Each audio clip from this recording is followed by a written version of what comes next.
When you arrive at Rose's apartment, you find her asleep on the couch. You slide the balcony door open quietly. Rose? Her eyes flutter open. She looks like a ghost, and not the kind of ghost that looks and acts exactly like an alive person. How long have I been sleeping? I don't know. I just got here. Are you okay? I'll be fine. That looks like a lot of pills you're taking there. Yeah. It's not what you're thinking, though. What am I thinking? These are a controlled substance that have been prescribed by a legitimate doctor to ease the symptoms of my condition. I am using them only as instructed. Okay. So there's nothing to worry about? But you said you have a condition. Isn't that bad? You watch her rise in stages. Her arm is trembling where she's bracing it on the couch. Oh. Yes. The condition itself is not ideal, obviously, and perhaps it does constitute something to worry about in the context of a different conversation.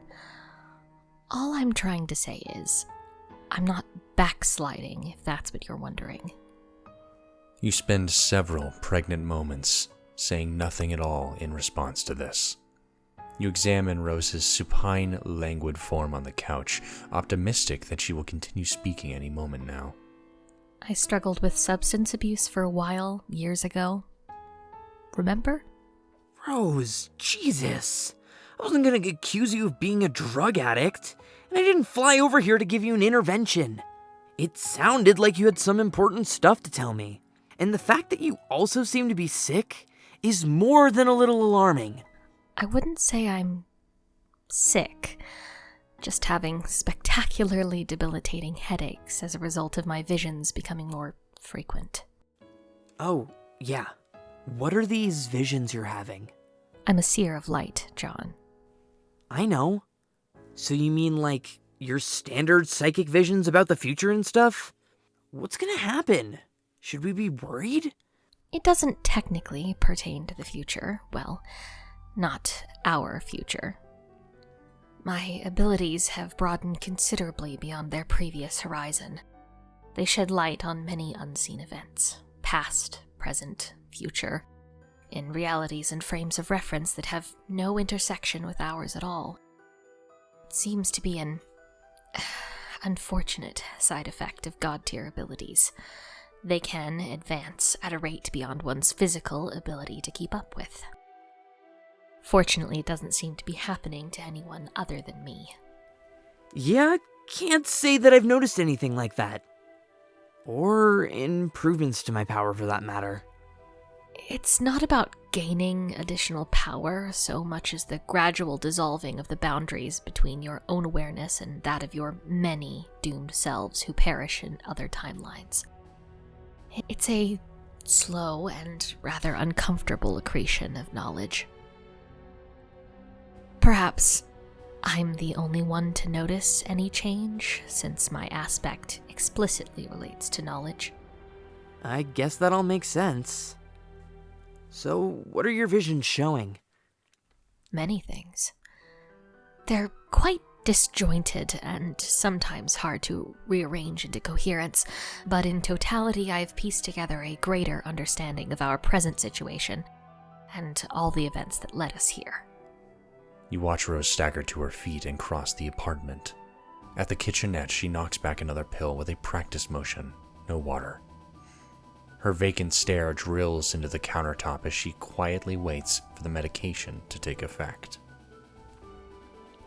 And? And what? What is it about our situation that you wanted to tell me?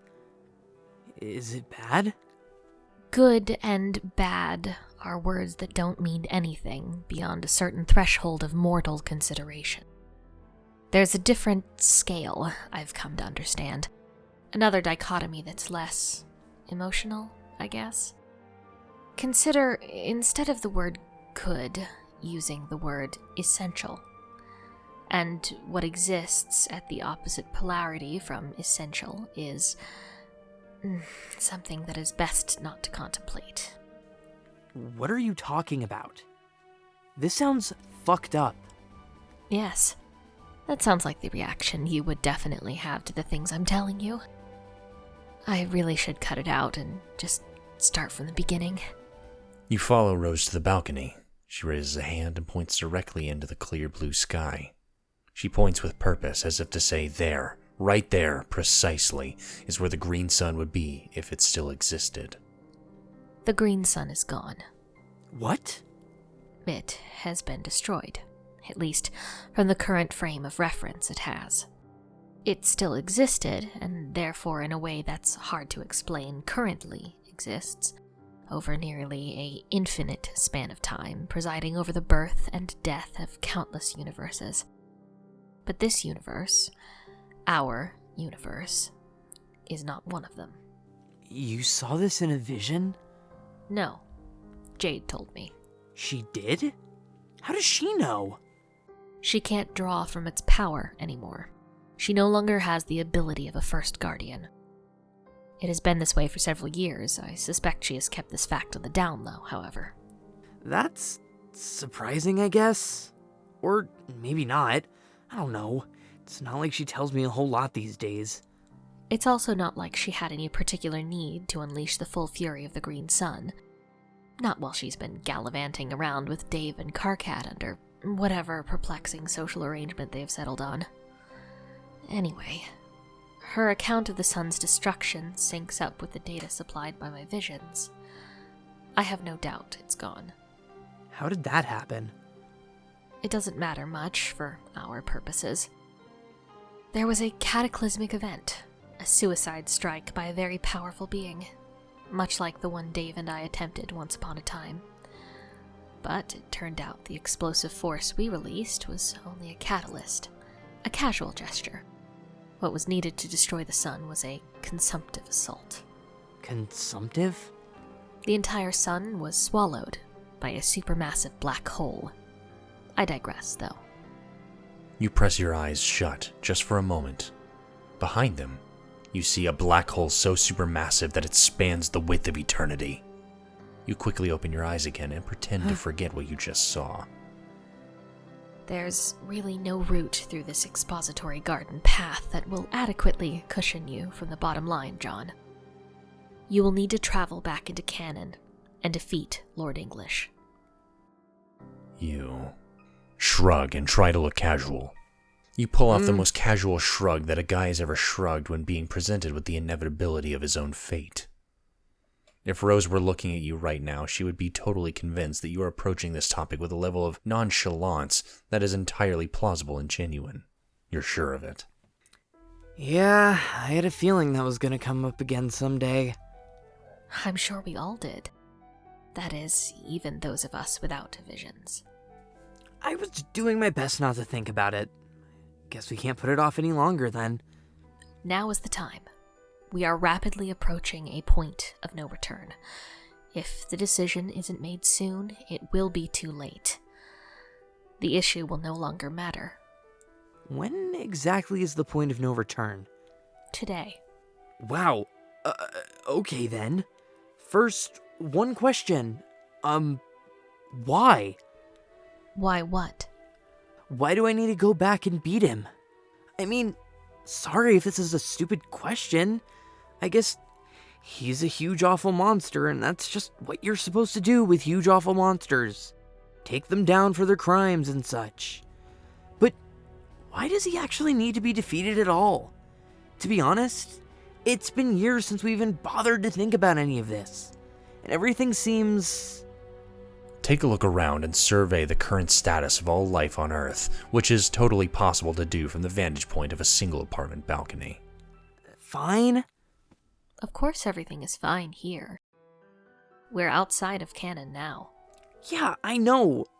What does that actually mean, though? Are you saying this isn't really happening? Of course it's happening. Just because certain events take place outside of canon, it doesn't mean those events are non-canon. Oh? In other words, there is an important distinction between events which can be considered to occur inside canon, outside canon, and those which are not canon at all. The day we went through that door and claimed our reward, We passed a threshold between continua marked by differing degrees of relevance, truth, and essentiality. Those are the 3 pillars of canon. What? Rose shoots you an irritated look. You know what that look means. It's reserved for the sort of bozo who just said what once too often. Any event said to take place inside canon will have non-zero values of relevance and essentiality, while maintaining an absolute foundation in truth, by definition. Whereas events outside canon have diminished values of relevance and essentiality, or, for the most part, can be considered neither relevant nor essential at all. But such events can't be said to be untrue, either. Instead, it's better to regard their truth value as highly conditional. Are you still following?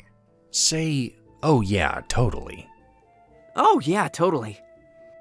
So to be clear, everything that's taken place here on Earth C since we exited canon can be considered completely irrelevant, and for the most part absolutely inessential. Yet, none of it can be called untrue. At least, up until precisely today. Okay, then what does non-canon mean? Events that are formally non-canon have no truth whatsoever by definition.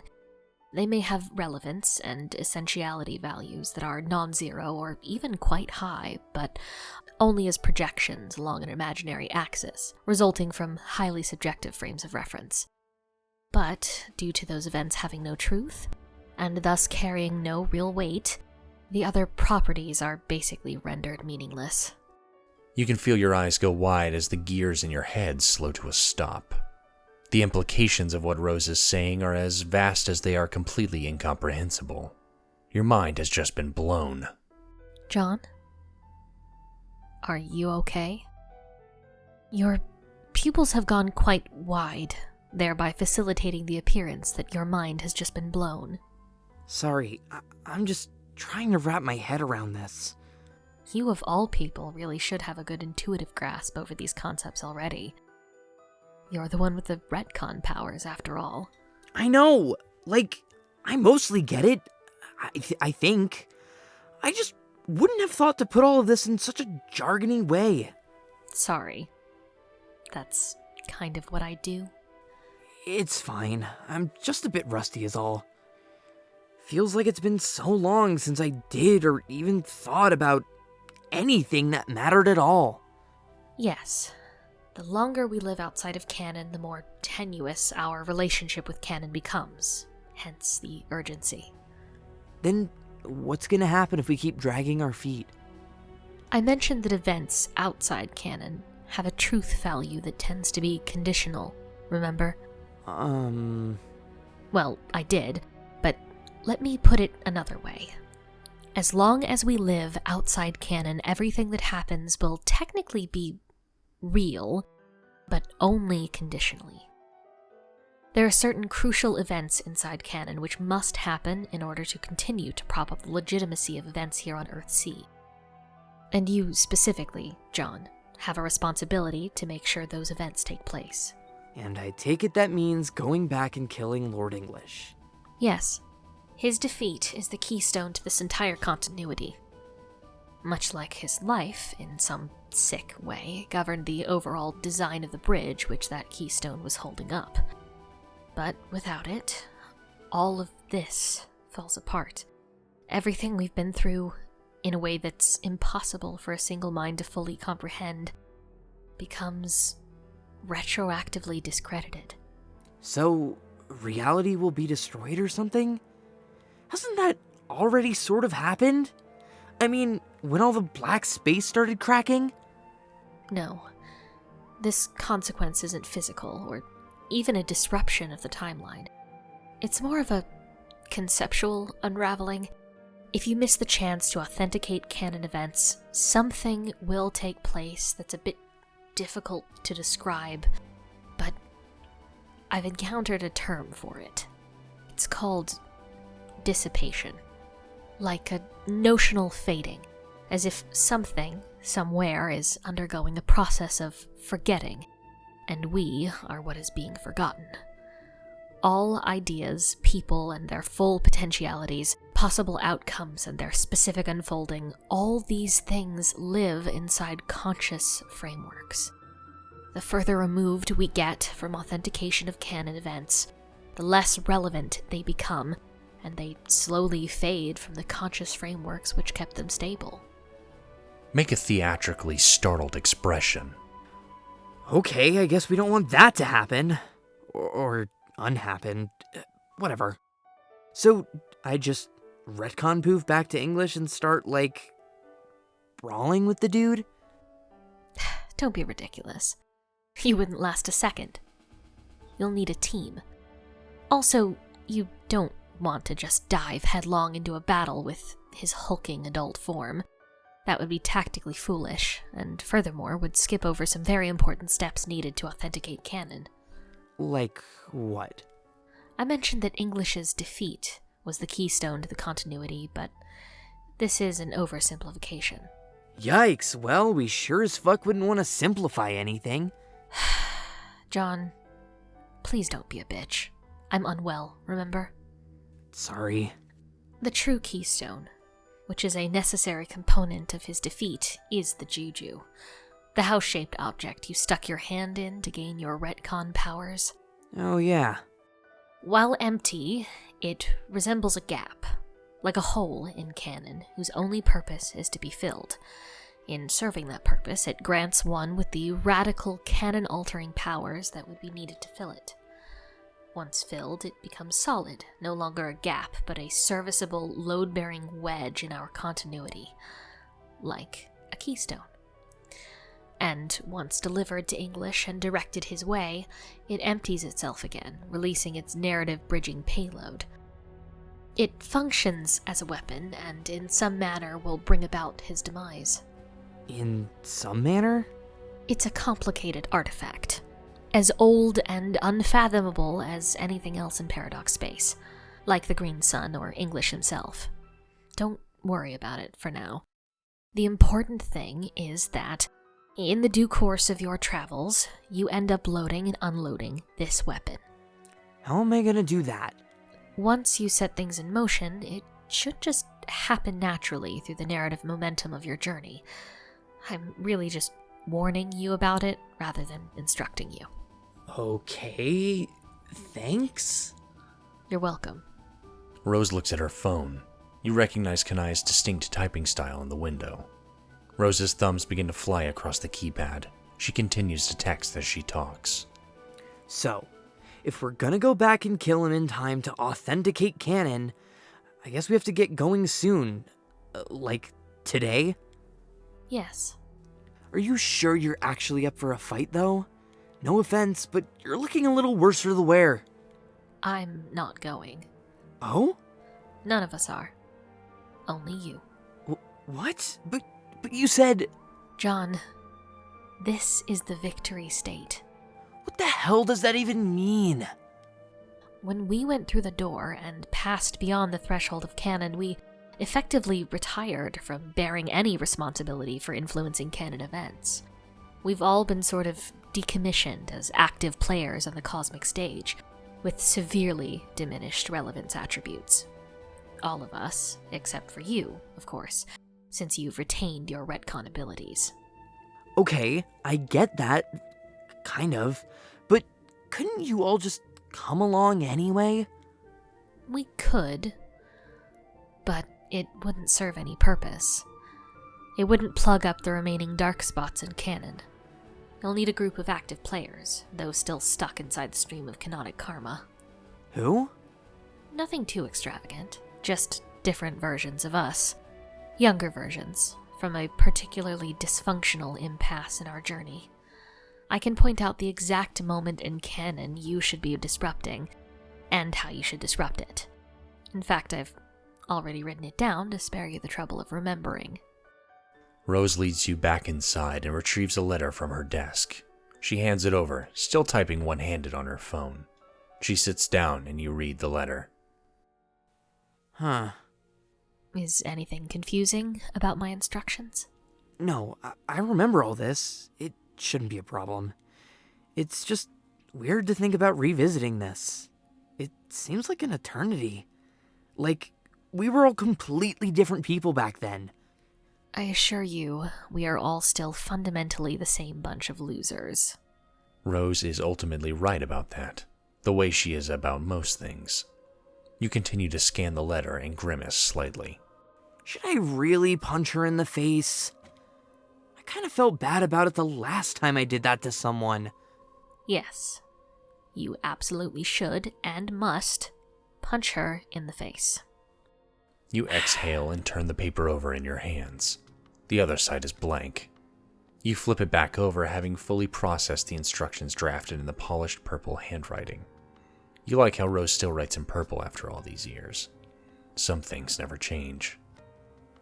Alright, this seems straightforward enough. I mean, aside from the part where we all have to fight an invincible monster. He isn't entirely invincible. He will be vulnerable to Dave's weapon. I believe other gambits should present themselves as well. I don't think it would serve the mission well for me to tell you exactly how it will go, but at least I can offer a bit of encouragement. If you follow my instructions, English will be defeated. It is an absolutely essential outcome. And essential, if you'll remember, is the word we should be using instead of good. I see. You're advising me go after him when he's young? I guess that makes sense. Go get him before he gets all big and strong. Like, kind of a surprise attack? Sure. That dude sucks. He was taunting me a while back. Like, I think he wants me to come fight him.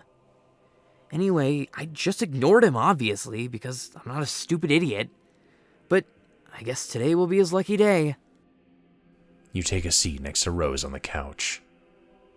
Examine your friend. Her eyes are closed and her hands are folded up in her lap.